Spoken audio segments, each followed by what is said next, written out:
ಇರೋದು ಭೂಮಿ. ಭೂಮಿ ಆಕಾರ ಯಾವ ರೀತಿ ಇರುತ್ತೆ? ಇರುತ್ತೆ, ಹೌದಾ? ಗುಂಡಗಿದ್ದು ಒಂದು ಕಡೆ ಚಪ್ಪಟ್ಟೆ ಆಗಿದೆ, ಹೌದಾ? ಭೂಮಿ ನೋಡಿದ್ರನಾ? ಈಗ ಏನ್ ಮಾಡ್ತಾ ಇತ್ತು ಅದು? ಭೂಮಿ ತಿರುಗ್ತಾ ಇತ್ತು. ಯಾವ ದಿಕ್ಕಿನಿಂದ ತಿರುಗ್ತಾ ಐತೆ? ಪಶ್ಚಿಮ ದಿಕ್ಕು. ಪೂರ್ವ ದಿಕ್ಕಿಗೆ ತಿರುಗುತ್ತೆ. ತನ್ನ ಪಥದಲ್ಲೇನೆ ಹೆಚ್ಚು ಕಡಿಮೆ ಎಷ್ಟು 24 ಗಂಟೆಗೆ ಒಂದು ಸಾರಿ ತಿರುಗುತ್ತೆ. ಸೂರ್ಯನ ಸುತ್ತ ಪಥದಲ್ಲಿ ಅಂದ್ರೆ ಅದಕ್ಕೆ ಅದೇ ಒಂದು ಸುತ್ತುವರೆಗೆ 24 ಗಂಟೆ.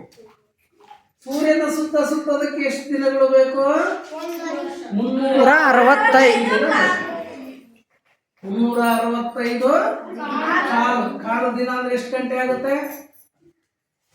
ಒಂದಿನಕ್ಕೆ ಎಷ್ಟು ಗಂಟೆ? ಅದ್ರಾಗ ಅರ್ಧ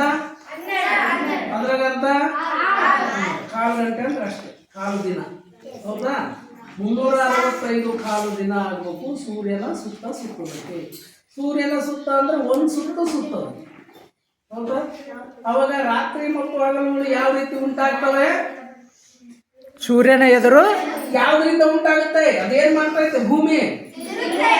ಭೂಮಿ ಚಲನೆಯಿಂದ ಮಾತ್ರ ಹಗಲು ರಾತ್ರಿಗಳು ಉಂಟಾಗ್ತಾ ಇದಾವೆ, ಇಲ್ಲ ಅಂದ್ರೆ ಸಾಧ್ಯನೇ ಇರಲಿಲ್ಲ, ಹೌದಾ?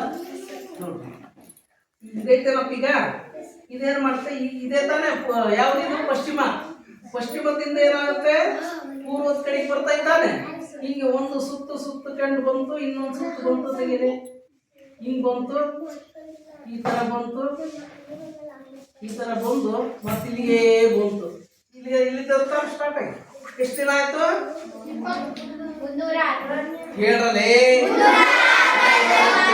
1 ವರ್ಷ ಆಯ್ತು. ಅಂದ್ರೆ ಸೂರ್ಯನ ಒಂದು ಸುತ್ತು. ಹಗಲು ರಾತ್ರಿಗಳು ಭೂಮಿಯ ಚಲನೆಯಿಂದ. ಭೂಮಿ ಅಲ್ಲೇ ಐತಿ ಈಗ, ಹೌದಾ? ಅದು ಚಲನೆ ಮಾಡಲ್ಲ, ನಮ್ಮ ತಿಳ್ಕೊಂಬ ಚಲಿಸ್ತಿಲ್ಲ, ಈಗ ನಿಂತೈತಿ. ಅವಾಗ ಏನಾಗುತ್ತೆ?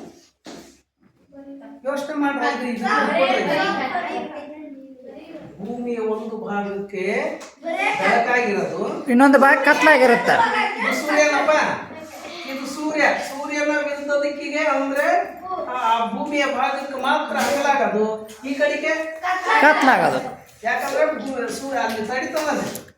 ಭೂಮಿ ಒಂದು ಪಾರ್ಶ್ವ ಮರೆಯಾಗೈತಿ, ಯಾವುದಕ್ಕೆ? ಸೂರ್ಯನಿಗೆ.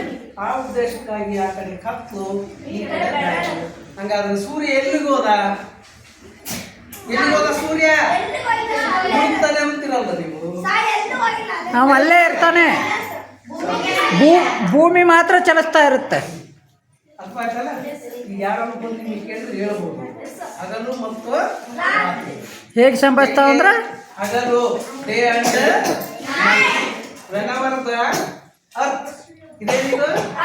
earth rounded of the sun ಅಲ್ಲ, it takes 365 days make a year, okay? And then it makes a night and day, okay? ಒಟ್ಟಿಗೆ ಏನಾಗಬೇಕು? ಅದು ಭೂಮಿ ಮೂವಿಂಗ್ ಆಗ. ಅರ್ಥ ಆಯ್ತಾ? ಭೂಮಿಯ ಚಲನೆ ಇಲ್ದಿದ್ರೆ ನಮ್ಗೆ ಯಾಕೂ ಆಗ್ತದೆ, ಹಂಗೆ ಇರ್ತಿದ್ವಿ. ಭೂಮಿಯ ಚಲನೆಯಿಂದಲೇ ಮತ್ತೆ ಯಾಕೆ ಬೀಸ್ತೈತೆ? 8th ಕ್ಲಾಸ್ 8th ಇವೆಲ್ಲ ಕಲಿತೀರ ಸ್ಟಾರ್ಟಿಂಗ್ ಹೋದಿಂದ. ಅದೇ ನಿಮ್ಗೆ ಭೂಮಿಯ ಚಲನೆಯಿಂದಲೇ ಮತ್ತೆ ಏನ್ ಬೀಸ್ತಾ ಇದೆ? ಸ್ಥಿರವಾಗಿದ್ದಿದ್ರೆ ಯಾಕೂ ಇಲ್ಲ,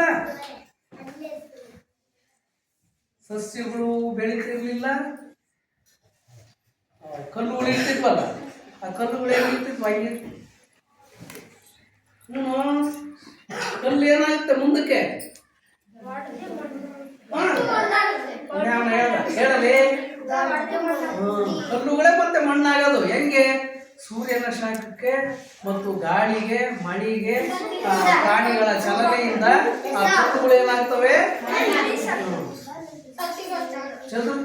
ಚದುರಿದಾಗ ಮತ್ತೆ ಪೀಸ್ ಆಗುತ್ತೆ. ಮತ್ತೆ ಪ್ರಾಣಿಗಳ ಚಲನೆ, ಸೂರ್ಯನ ಶಾಖ, ಮಳೆಯಿಂದ ಮತ್ತದೇನಾಗುತ್ತೆ? ವಿಭಾಗ ಆಗುತ್ತೆ. ಅದು ಚೂರಾಗಿ ವರ್ಷಾನುಗಟ್ಟಲೆ ಆದ ನಂತರ ಅದೇನಾಗುತ್ತೆ? ಮಣ್ಣಾಗಿ. ಅದಕ್ಕೆ ಮತ್ತೆ ಮಣ್ಣು ಬಹಳಷ್ಟು ಮಹತ್ವವಾಗಿರ್ತಕ್ಕಂಥದ್ದು. ಮಣ್ಣನ್ನು ತಗೊಂಡೋಗಿ ಚೆನ್ನ ಮಳೆ ಬಂದಾಗ ಎಲ್ಲ ಕೊಚ್ಕೊಂಡು ಹೋಗ್ತಾ ನೋಡ್ಕೊಂಡು ಸುಮ್ಮನಿರ್ತೀವಿ. ಸರ್ವವ್ಯಾಪಿ ಸಂಪನ್ಮೂಲ ಅದು. ಮಣ್ಣು ಎಷ್ಟು ವರ್ಷ ಆಗ್ಬೇಕು ನೋಡೋದು, ನೂರಾರು ಸಾವಿರಾರು ವರ್ಷಗಳು ಕಳಿಬೇಕು ಮಣ್ಣಾಗ.